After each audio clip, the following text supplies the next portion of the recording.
तो गाइज एक दो नहीं पूरे 23,000 लोगों को गिरफ्तार किया गया है। प्रॉपर डिटेल में इस वीडियो में आपको बताने वाला हूं। 3 इंपॉर्टेंट खबर सामने आ रही है। तीनों अपडेट के ऊपर आपसे बात करने वाला हूं। 2-3 मिनट का वीडियो है, लास्ट तक जरूर देखना ताकि आपको पूरी जानकारी मिले। तो चलिए स्टार्ट करता हूं, बताता हूं अपडेट के बारे में। तो पहला जो अपडेट है वो भी आपके लिए जानना बेहद ज़रूरी है, क्योंकि बहुत सारे कामगार जो अदर कंट्री में जॉब करते हैं, काम करते हैं, और जब वहाँ से आते हैं यहाँ पे फिर मालूम चलता है कि उनको एयरपोर्ट में गिरफ्तार कर लिया गया है। कारण सुनकर आप भी दंग रह जाओगे, क्योंकि आप सोचते हो कि मेरे कुछ भी पुराने कुछ ऐसे गलती मैंने किया था, शायद वो चीज़ नहीं होगा एयरपोर्ट में। और जैसे ही इमिग्रेशन टीम आपको आपका पासपोर्ट देखती है, चेक करती है, फिर पता चलता है एयरपोर्ट पुलिस को बुलाती है और आपको सीधा पुलिस के हवाले कर देती है। ऐसा ही एक मामला आया है। पहले ये आप न्यूज़ देखें, स्क्रीनशॉट पर लगा कर दिखा रहा हूँ। एक बहुत बड़ी खबर सामने आ रही है और इस खबर में जो बताया जा रहा है, गाइस जैसे आप देख सकते हो, थाईलैंड से मौज मस्ती कर खुशी खुशी लौटा था वापस। एयरपोर्ट पर गले पड़ी नई पुरानी कारतूत, गिड़गिड़ाता रहा यह बेचारा। बेसिकली हुआ क्या, क्योंकि थाईलैंड से ये घूमने गया था, बेसिकली ये काम करने नहीं गया था, लेकिन ऐसे बहुत सारे कामगारों के साथ भी हुआ है एयरपोर्ट के अंदर। इसलिए आपको एग्जाम्पल के तौर पर इस न्यूज़ बता रहा हूँ, क्योंकि जस्ट ये आज का घटना है, आज का न्यूज़ है। आप सोचते हो कि पुराने कुछ भी हम गलती कर देते हैं तो शायद हमें वो पकड़ा नहीं जाएगा, लेकिन एयरपोर्ट पर जब आ जाओगे तो कितने बार भी आप आकर चले गए हो नो प्रॉब्लम, लेकिन एक बार भी अगर पकड़े जाओगे तो फिर आप मुसीबत में पड़ सकते हो और एयरपोर्ट टीम क्या करेगी कि आपको पुलिस के हवाले कर देगी। तो ऐसा ही मामला, ये थाईलैंड से घूम कर आ रहा था, लेकिन इन्होंने एक दूसरा पासपोर्ट बना चुका था, और वो भी फेक डॉक्यूमेंट पे, यानी दूसरे कैसे भी डॉक्यूमेंट पे ये पासपोर्ट बनाया था और वो पासपोर्ट को कैंसिल करा दिया था, यानी वो पासपोर्ट उस नाम से रद्द करा दिया, फिर दूसरा नया पासपोर्ट बनवाया था। लेकिन जैसे सिस्टम में डालता है वहाँ पे इमिग्रेशन टीम, फिर मालूम पड़ता है कि इनके नाम से 2 पासपोर्ट है। अब इनसे डॉक्यूमेंट मांगा जाता है, फिर डॉक्यूमेंट, एक जो नया वाला पासपोर्ट था वो फर्जी पासपोर्ट से बना हुआ था, पुराने वाला पासपोर्ट ओरिजिनल पासपोर्ट से, उनका ओरिजिनल पासपोर्ट था, लेकिन वो पासपोर्ट कैंसिल कर दिया गया था किसी कारणवश।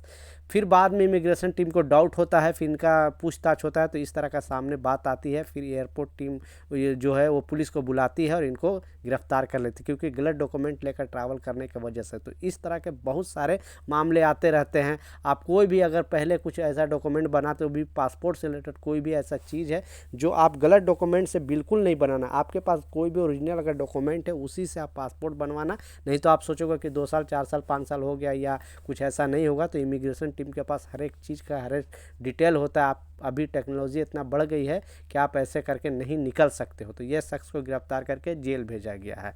दूसरा जो इम्पोर्टेंट अपडेट है, इस अपडेट में बताया जा रहा है, स्क्रीनशॉट पर लगा कर दिखा रहा हूँ, ये जो महिला थी वो मतलब महीने में 2 बार 3 बार दुबई की यात्रा करती थी, लेकिन कोई इनको गौर नहीं करता था कि आखिर क्यों ऐसे तरीके से, मतलब ऐसे गोल्ड के चोरी करते, बेसिकली स्मगलिंग करती थी, और लोगों को नज़र भी नहीं आता था कि आई डोंट नो या क्या, पकड़ी नहीं जाती थी। लेकिन जब इमिग्रेशन टीम को पता चला, उनका पासपोर्ट देखा गया कि आखिर महीने में 1-2 बार ये क्यों आती जाती रहती है, इनको तहकीकात किया गया, फिर मालूम चला, और एक बार इनको पूरा बॉडी का स्कैन किया गया, हर चीज़ टेस्ट किया गया, तो पता चला इनको गोल्ड, मतलब ये अंदर जो प्राइवेट पार्ट में ये गोल्ड छुपा कर लेके आती थी।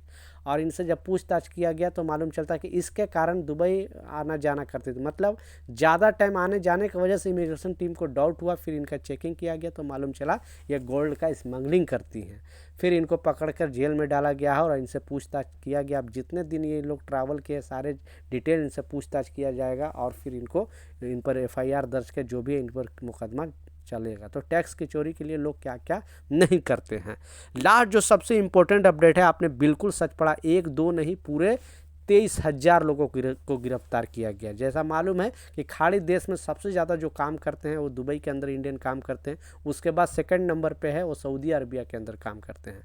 तो सऊदी अरबिया के अंदर ये पिछले 1 हफ्ता के अंदर, जैसा मैं स्क्रीनशॉट पर आपको लगा कर दिखा रहा हूँ, पिछले 1 हफ्ता के अंदर लगभग 23,000 लोगों को गिरफ्तार किया गया। गिरफ्तारी का कारण है कुछ बॉर्डर क्रॉस करने के चक्कर में, एजेंट के लोग के चक्कर में बॉर्डर क्रॉस करके सऊदी अरब के अंदर दाखिल होना चाहते हैं, और दूसरे लोग बहुत सारे ऐसे हैं जो इलीगल रह रहे थे, यानी जिनके पास वीज़ा नहीं था, उनको गिरफ्तार किया गया था। क्योंकि इलीगल रहना ही बहुत बड़ी अभी जुर्म है। जब से ये US से इंडियन को वापस यहाँ बुलाया गया है, तब से हर गवर्नमेंट चेक कर रही है, अपने अपने देश में अभियान चला रही है और देख रही है कि कौन लोग इलीगल है। तो ये लोग को लगभग 23,000 लोगों को गिरफ्तार करके जेल भेजा गया। बारी बारी से जिस भी कंट्री से लोग होंगे, इंडियन लोग भी बहुत सारे हैं जो पकड़े गए हैं। तो आप भी अगर बेसिकली गल्फ़ कंट्री में जा रहे हो या फिर किसी भी यूरोप कंट्री में भी, तो इलीगल होने का आपका अगर वीज़ा एक्सपायर हो गया तो एम्बेसी से संपर्क करें, आप अपने कंट्री वापस आ जाए। या फिर कोई भी डॉक्यूमेंट से रिलेटेड प्रॉब्लम है तो आप एम्बेसी में संपर्क करें। अब ये लोग को, जो ऐसे भी लोग हैं जिनका वीज़ा किसी और कंपनी का था और काम कर रहे थे कहीं पे और, इस वजह से भी लोगों को गिरफ्तार किया गया है। तो एक दो नहीं, 23,000 लोगों को अरेस्ट किया गया है सऊदी गवर्नमेंट द्वारा। अब धीरे धीरे जिस भी कंट्री से वहाँ पे डिपोर्ट कर दिया जाएगा। तो ये कुछ अपडेट था, ये कुछ जानकारी था, मैं सोचा आप लोगों के साथ शेयर करूँ। कुछ सवाल है, कुछ कन्फ्यूजन नीचे कमेंट सेक्शन में ज़रूर पूछे, मैं ज़रूर आपको रिप्लाई करूँगा। मिलता हूँ नए अपडेट के साथ, नई जानकारी के साथ। जब तक जय हिंद।